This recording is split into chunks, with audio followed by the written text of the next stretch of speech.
नमस्कार। आज हम जातक कथाओं की दुनिया में चलेंगे और एक ऐसी कहानी सुनेंगे जो सदियों से सुनाई जा रही है।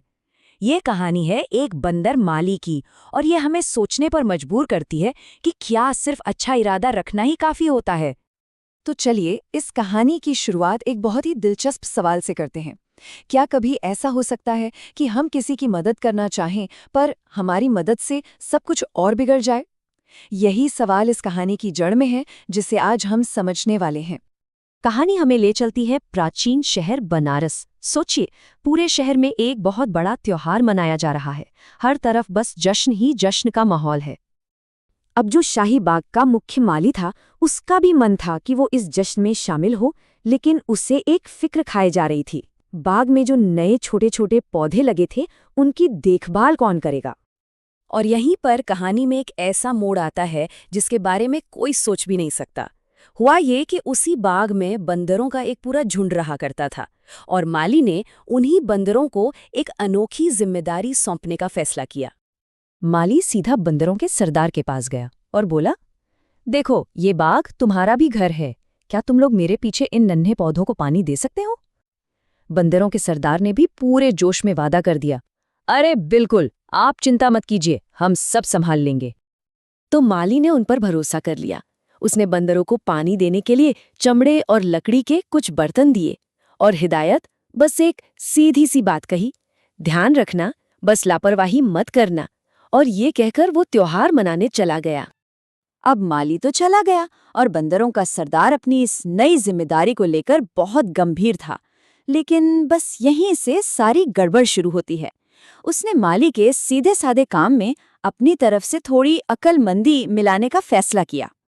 उसने फौरन सारे बंदरों को इकट्ठा किया और एक बड़ी समझदारी वाली बात कही, साथियों सुनो, पानी बहुत कीमती होता है, हमें इसकी एक बूंद भी बर्बाद नहीं करनी चाहिए। सुनने में तो ये बात एकदम सही लगती है ना? और अब देखिए बंदरों के सरदार का कमाल का लॉजिक। पहला पॉइंट, पानी सीमित है, बिल्कुल सही। दूसरा पॉइंट, हर पौधे को जरूरत के हिसाब से ही पानी देना चाहिए, ये भी ठीक लगता है। लेकिन तीसरा और चौथा पॉइंट, बस यहीं पर सब गुड़गोबर हो गया। सरदार ने कहा, सही मात्रा जानने के लिए हमें पौधे की जड़ें देखनी पड़ेंगी और इसके लिए पानी देने से पहले हर पौधे को जमीन से उखाड़ो, उसकी जड़ें नापो और फिर उस हिसाब से पानी दो। मतलब कमाल ही कर दिया। अपने सरदार का ये अनोखा हुक्म मिलते ही सारे बंदर पूरी मेहनत और लगन से काम पर जुट गए। उन्हें लग रहा था कि वे बहुत ही समझदारी का और जरूरी काम कर रहे हैं।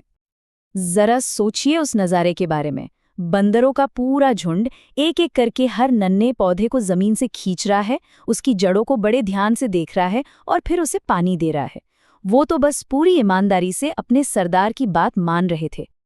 और इसका नतीजा क्या हुआ होगा? जाहिर है, तबाही। जड़ से उखाड़े जाने के बाद वो बेचारे छोटे छोटे पौधे मुरझाने लगे और देखते ही देखते पूरा बाग बर्बाद हो गया। उनकी अच्छी नीयत ने एक खूबसूरत बगीचे को पूरी तरह उजाड़ दिया। ठीक उसी वक्त एक ज्ञानी पुरुष उस बाग के पास से गुजर रहे थे। जब उन्होंने बंदरों की ये अजीब हरकत देखी तो वो हैरान होकर वहीं रुक गए। उन्होंने बंदरों से एक बहुत ही सीधा और सरल सवाल पूछा, अरे भाइयों, ये क्या कर रहे हो? भला कोई पेड़ों को पानी देने के लिए उन्हें जड़ से उखाड़ता है क्या? इस एक सवाल ने ही बंदरों की सारी मेहनत की बेवकूफ़ी को सामने लाकर रख दिया। बंदरों ने जवाब दिया कि उनके सरदार का यही हुक्म है। ये सुनकर उस बुद्धिमान व्यक्ति ने एक श्लोक कहा जिसका मतलब बहुत गहरा है। उन्होंने कहा, जिसके पास विवेक नहीं होता वो भलाई करने की कोशिश में भी नुकसान ही कर बैठता है। वो अपनी नासमझी से अच्छे काम को भी नष्ट कर देता है, ठीक वैसे ही जैसे इस बाग के बंदरों ने किया। अब रुकिए, ये कहानी सिर्फ बंदरों की नहीं है।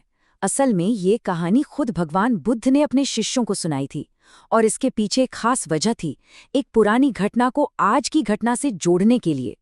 हुआ यूं था कि बुद्ध के समय में भी एक लड़के ने ठीक इसी तरह नासमझी में पौधों को उखाड़कर पानी दिया और उन्हें बर्बाद कर दिया। तब बुद्ध ने बताया कि ये कोई इत्तेफाक नहीं है। ये लड़का कोई और नहीं बल्कि अपने पिछले जन्म में बंदरों का वही सरदार था। तो देखिए ये कनेक्शन कितना साफ है। जो अतीत में बंदरों का सरदार था, वही आज के समय में बाग को नष्ट करने वाला लड़का है। और वो बुद्धिमान व्यक्ति जिन्होंने उस समय ये सबक सिखाया था वे स्वयं बुद्ध ही थे। तो इस कहानी का सार क्या है? मूल सीख ये है कि एक नासमझ व्यक्ति, भले ही वो मदद करने की कोशिश क्यों न कर रहा हो, अपने काम से सुख नहीं ला सकता, क्योंकि विवेक और समझदारी की कमी उसके अच्छे इरादों पर भी पानी फेर देती है और अंत में नुकसान ही होता है। और आखिर में ये कहानी हमें एक बहुत ही ज़रूरी सबक सिखाती है, जो आज भी उतना ही सच है। किसी की मदद करना बेशक एक बहुत अच्छी बात है, लेकिन सच्ची और असरदार मदद के लिए सिर्फ नेक नियत होना ही काफ़ी नहीं है। उसके साथ साथ समझदारी और विवेक का होना भी उतना ही ज़रूरी है, शायद उससे भी कहीं ज़्यादा। तो ये कहानी हमें हमेशा याद दिलाती है कि हम जो भी काम करें उसे ज्ञान और विवेक के साथ करें, इसी कामना के साथ कि हम सभी अपने जीवन में विवेकपूर्ण निर्णय लें, सभी सुखी रहें